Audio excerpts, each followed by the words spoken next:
Hello students, now let us discuss some more questions. अब तक आपने देखा है जितने भी क्वेश्चन हमने डिस्कस किए हैं उसमें किस पॉइंट के अबाउट सोल्व करना था, जीरो के अबाउट सोल्व करना था।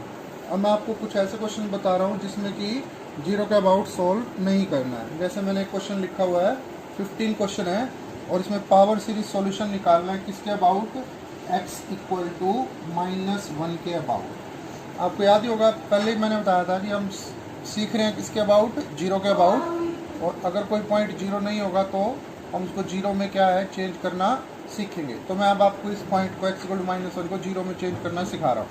देखिए सिंपल सा स्टेप है, क्या कीजिए x प्लस 1 को z पुट कर लीजिए। x प्लस 1 को, जब x की वैल्यू -1 है तो देखिए z की वैल्यू क्या है, 0। इस डिफरेंशियल इक्वेशन को चेंज करते हैं, चेन रूल यूज करते हैं। dy बाई डी एक्स, इसको हम लिख सकते हैं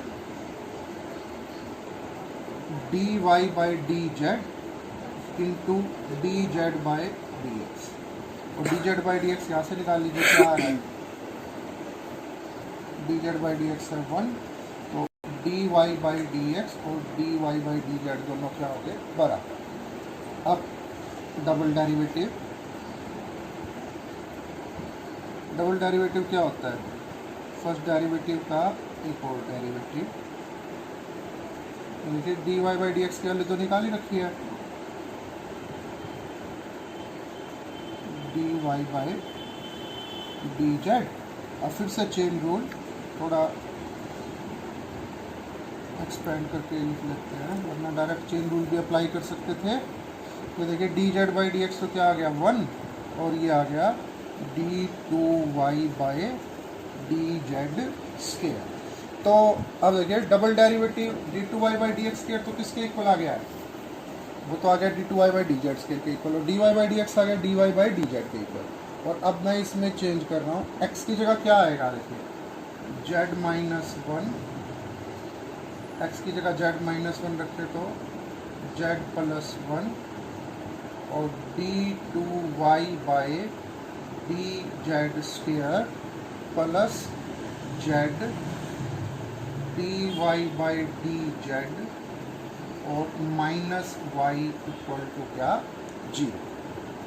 ठीक है, तो देखिए ये पूरा क्वेश्चन किस में चेंज हो गया, अगर आप ध्यान से देखो तो ये पूरा क्वेश्चन अब चेंज हो जाता है हमारा Z square -1 d2y by D Z square Z dy by D Z -y equal to 0। और जो अब आपको x इक्वल टू -1 के अबाउट सोल्व करना था, वो अब इसके z इक्वल टू 0 के अबाउट क्या करना है, आपको सोल्व करना है। तो अब आप इस क्वेश्चन को पूरे को किस तरह सोल्व कीजिए, इस क्वेश्चन को आप जैसे पहले क्वेश्चन करते आए हैं, y equal to summation n 0 से infinity an z raise to power n मान के क्या कीजिए, सोल्व पूरा क्वेश्चन कीजिए। और बिल्कुल लास्ट में आके z की जगह पर क्या पुट कर दीजिए, x प्लस 1। तो इन क्वेश्चंस में जब पॉइंट 0 की बजाय कोई और होगा, 0 ना हो करके, तो उसको हम सबसे पहले क्या करेंगे, उस पॉइंट को 0 में चेंज करेंगे और 4-5 लाइन क्या होंगी आपकी, एक्स्ट्रा होंगी। इसी के ऊपर बेस्ड है 13 क्वेश्चन, 14 क्वेश्चन, 15 क्वेश्चन, ये सारे इसी के ऊपर बेस्ड है। एक और क्वेश्चन देखिए, क्वेश्चन नंबर 10 लिखा है मैंने। एक डिफरेंशियल इक्वेशन दी हुई है, x d2y by D X के plus dy by D X plus 2y equal to 0। किसकी पावर्स में सोल्व करना है, एक तो x -1 की पावर्स में सोल्व करना है, यानी कि किसके अबाउट सॉल्यूशन निकालना है, x इक्वल टू 1 के अबाउट सॉल्यूशन निकालना है। और साथ में ये दो कंडीशन और दी हुई हैं, दो कंडीशन, ठीक है, यानी कि अब की बार पर्टिकुलर सॉल्यूशन निकालना है। ठीक है, सबसे पहले तो हम इस क्वेश्चन को क्या करेंगे, सबसे पहले हम इस क्वेश्चन को x इक्वल टू 1 की बजाय z इक्वल टू 0 में चेंज करेंगे। तो वही स्टेप जो मैंने अभी आपको बताया इससे पहले, x -1 को मान लिया क्या, z। ठीक है, अब आप देखो जब x की वैल्यू 1 है, x इक्वल टू 1 है, तो z क्या आ रहा है, 0।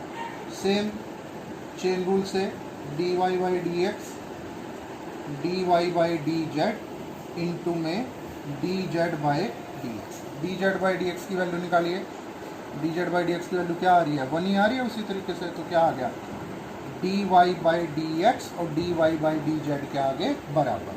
अब डबल डेरिवेटिव मतलब एक और डेरिवेटिव फर्स्ट डेरिवेटिव का,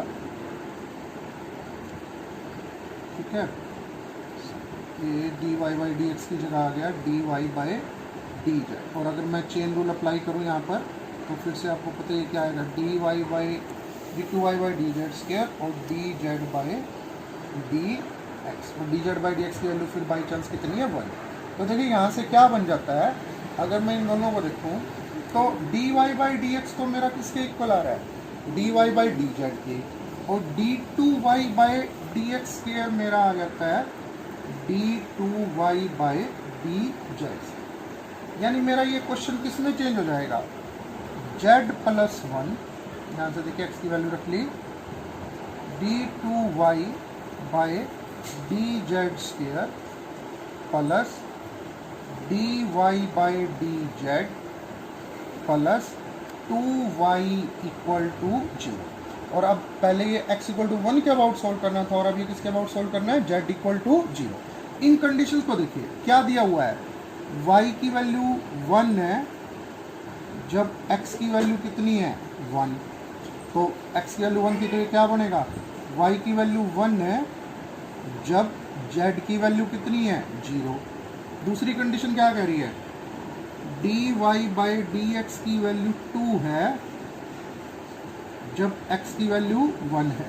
अब dy बाई डी एक्स किसके इक्वल आया है, dy बाई डी जेड के इक्वल आ गया था, उसकी वैल्यू 2 है जब आपकी z की वैल्यू कितनी है 0। तो मतलब पूरा क्वेश्चन अब इसमें चेंज हो गया है, y 0 तो हो गया है आपका 1 और y डैश 0 हो गया है आपका 2। तो जो ये क्वेश्चन था हमारा, देखिए ये क्वेश्चन जो दिया हुआ था इस सब्स्टिट्यूशन से हमारा किस में चेंज हो गया, इसमें चेंज हो गया। मतलब अब किसके अबाउट सोल्व करना है, 0 के अबाउट। अब एक चीज़ और, इनका यूज़ क्या है, ये उनसे आसान क्वेश्चन बनेंगे। जैसे मान लीजिए अब मैं इसको सॉल्व करता हूँ, 0 मेरा ऑर्डिनरी पॉइंट है, तो मैं सॉल्यूशन लूँगा a0 plus a1z a2z square सोन। अब देखो y की वैल्यू कितनी है, 1 है जब z को 0 पुट करा जाए। z को 0 पुट करके देखिए यहाँ पर, z को 0 पुट करोगे तो लेफ्ट हैंड साइड में तो 1 आ गया और राइट हैंड साइड में कौन बच रहा है, a0। तो इससे आपको वैल्यू पता चल गई किसकी, a0 की। इसका यूज़ देखिए, डेरिवेटिव कीजिए y डैश, डेरिवेटिव करो a1 2 a2z 3 a3 z square सोन। अब 0 पुट करके देखिए y डैश की वैल्यू क्या होनी चाहिए 2, तो यहाँ पर 0 रखिए। तो ये आपको एक्चुअल में यहाँ से किन की वैल्यू पता चले करेगी, a0 और a1। बाकी सारा प्रोसेस क्या है, सेम है as it is. a0 a1 आपको पता चल गए, a2 a3 a4 2-3 और निकालिए। आंसर पहले किस में लिखा जाएगा, z में, और फिर सबसे लास्ट में जाके क्या पुट कर देंगे वापस, x माइनस 1। तो अब इस एक्सरसाइज की लगभग मैंने आपको सारी टाइप बता दी है। आप ट्राई कीजिए एक्सरसाइज, अगर कोई प्रॉब्लम है तो मेरे को बताइए, मैं फिर आपको उसका सॉल्यूशन बताऊँ।